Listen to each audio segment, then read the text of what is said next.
Bonjour et bienvenue dans cette présentation de l'application PostCash.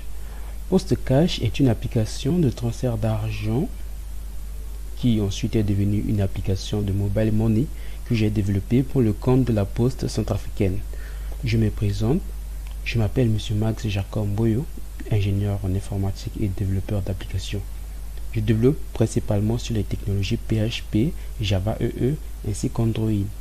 Vous pouvez me contacter via mon adresse email jacobmboyo@gmail.com ou via mon site internet jacob-mboyo.com. Comme je viens de le dire, PostCash est une application de transfert d'argent inter-agence propre à la Poste centrafricaine. Le client doit se rendre en agence pour exécuter une transaction. Ça peut être un dépôt, un retrait, un envoi, un paiement et ainsi recevoir la notification SMS de sa transaction. La première version de PostCash fut livrée en 2017. Cette première version avait comme fonctionnalité le transfert cash à cash, la consultation de rapports ainsi que les notifications SMS. Avec le temps, on s'est vu obligé d'implémenter d'autres fonctionnalités. C'est ainsi qu'est née la version 2 de PostCash que j'ai livrée en 2020. La version 2 de PostCash reprenait toutes les fonctionnalités de la première version et en plus de cela, il y a des nouvelles fonctionnalités comme l'épargne et le retrait sur un compte PostCash. Ces comptes sont associés à un numéro de téléphone. Cette nouvelle version permet également de payer des factures, le paiement de factures d'eau, d'électricité, ainsi que pour les abonnements télévision ou d'autres encore. Dans cette nouvelle version, il y a également des niveaux d'accès. Niveau d'accès agent, niveau d'accès administrateur. Un agent est limité à certaines tâches qu'un administrateur ne peut pas faire. Ainsi qu'un administrateur a également des privilèges qu'un agent ne peut pas faire. Cela a permis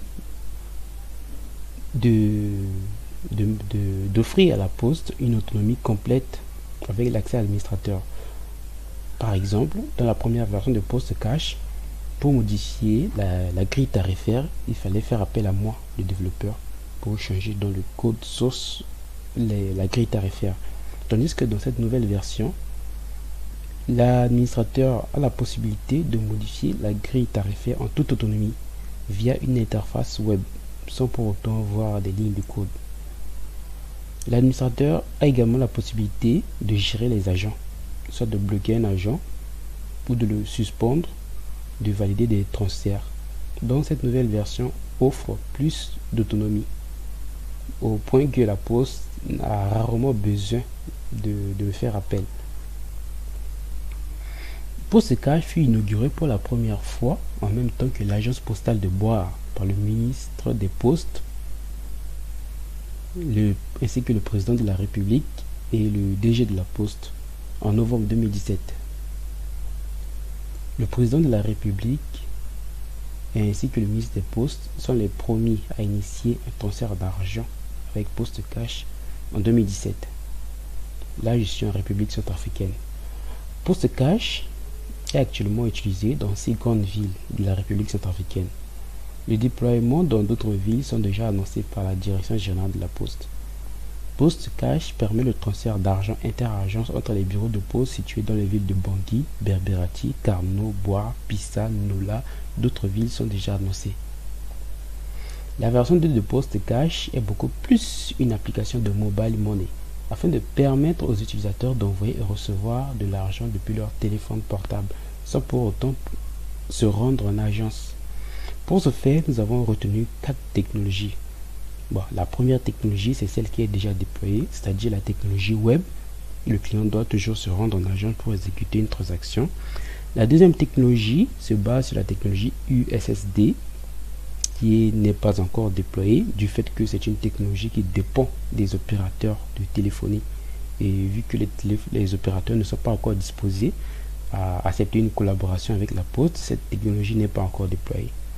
La technologie SMS, dont nous sommes toujours en train de travailler là-dessus, cette technologie SMS permet à ce que les utilisateurs puissent envoyer et recevoir de l'argent ou procéder à un paiement de facture depuis leur téléphone, sans pour autant passer par la technologie USSD, mais juste par de simples SMS. Donc l'utilisateur va écrire un SMS et envoyer à un numéro court du serveur, et le serveur va se charger de répondre à la requête du client. Il peut s'agir d'une demande de solde ou d'un transfert. La technologie Android est également en cours. Mais pour l'heure actuellement, les clients doivent uniquement se rendre en agence pour effectuer une transaction et recevoir la notification de leur transaction par SMS. Les autres technologies annoncées seront déployées d'ici très peu. Les notifications SMS ont été ajoutées depuis la version 1 de PostCash lors d'une opération de mise à jour survenue en 2018. C'est vrai que lors du lancement de PostCash en novembre 2017, il n'y avait pas les notifications SMS. Mais c'est au courant 2018 que lors d'une opération de mise à jour, cette fonctionnalité a été ajoutée. Et ce système de notification SMS permet uniquement de notifier l'utilisateur, mais ne permet pas encore à l'utilisateur d'interagir avec le serveur SMS. Pour ça, nous travaillons toujours à permettre à ce que l'utilisateur puisse interagir avec le serveur. Le déploiement de PostCash sur le réseau mobile d'un opérateur a été retardé du fait que la Poste centrafricaine n'est pas encore un opérateur télécom et que les opérateurs télécoms de la place ne sont pas encore disposés à accepter une collaboration avec la Poste dans ce domaine. Là, nous sommes sur la technologie USSD, c'est-à-dire que cette technologie-là permet à ce que l'utilisateur puisse générer des requêtes à partir d'un téléphone portable basique en composant par exemple étoile 4277 dièse et en validant. Et il va recevoir sur son téléphone un menu.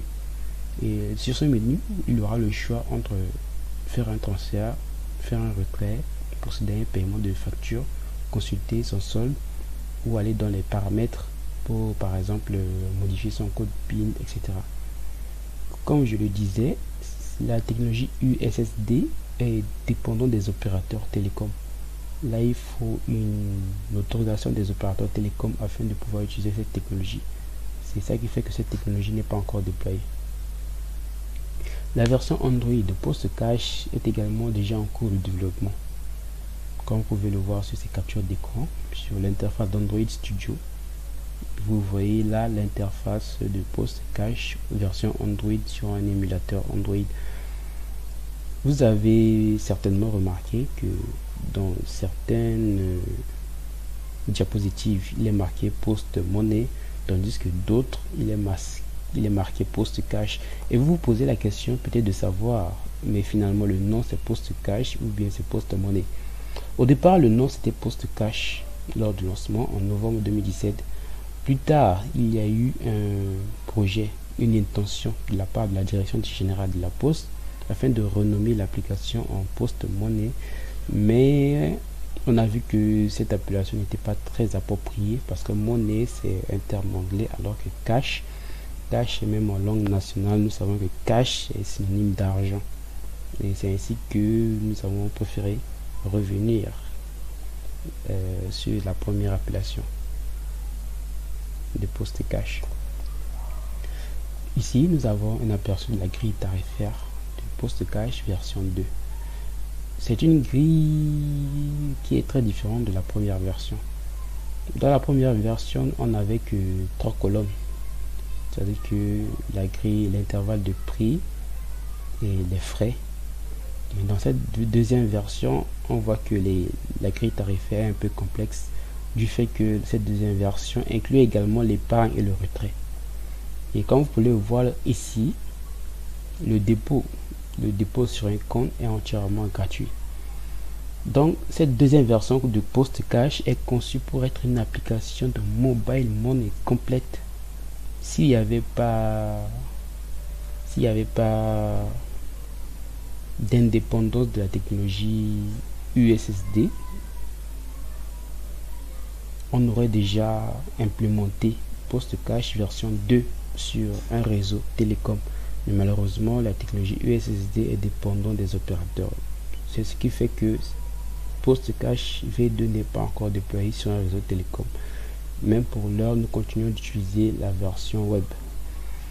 Donc, ce qui m'a permis de déployer cette nouvelle version, c'est du fait que l'année 2018 fut principalement marquée par un projet de formation au Cameroun auquel j'ai étudié le mobile money en long et large. J'ai également eu à utiliser divers systèmes de mobile money auxquels j'ai même été victime de piraterie, ou on va dire d'escroquerie.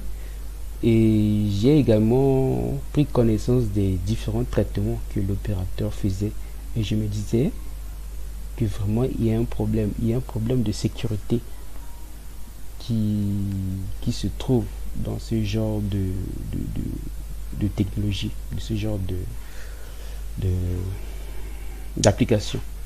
C'est ainsi que j'ai conçu PostCache V2 en prenant en compte tous ces paramètres, les paramètres sécuritaires également. L'interface web de PostCache version 2 pour les agents se présente comme suit. L'interface web administrateur pour les admins se présente comme suit. Donc un agent va voir cette interface utilisateur, tandis qu'un administrateur verra plutôt cette interface administrateur. Un agent peut envoyer un cache, recevoir un cache, exécuter un dépôt sur un compte, exécuter un retrait sur un compte, procéder au paiement de facture, ouvrir un compte client, consulter son propre rapport d'activité, demander de l'aide en ouvrant un ticket de support, changer son mot de passe. Ça, ce sont les privilèges offerts par un agent. Nous verrons la présentation de chacune de ces rubriques dans des vidéos dédiées. Un administrateur, quant à elle, peut valider un transfert, valider un paiement. Ça veut dire quoi? Ça veut dire que dans cette nouvelle version de PostCache, il y a une validation, tandis que dans la première version, il n'y avait pas de validation. Un agent peut exécuter une transaction comme il le veut, mais dans cette nouvelle version, il y a une sécurité qui est renforcée au niveau des transactions. Lorsqu'un agent procède à une transaction, cette transaction doit d'abord être vérifiée puis validée par un administrateur avant qu'elle soit enregistrée dans la base de données. Et ce mécanisme protège l'agent d'usurpation d'identité.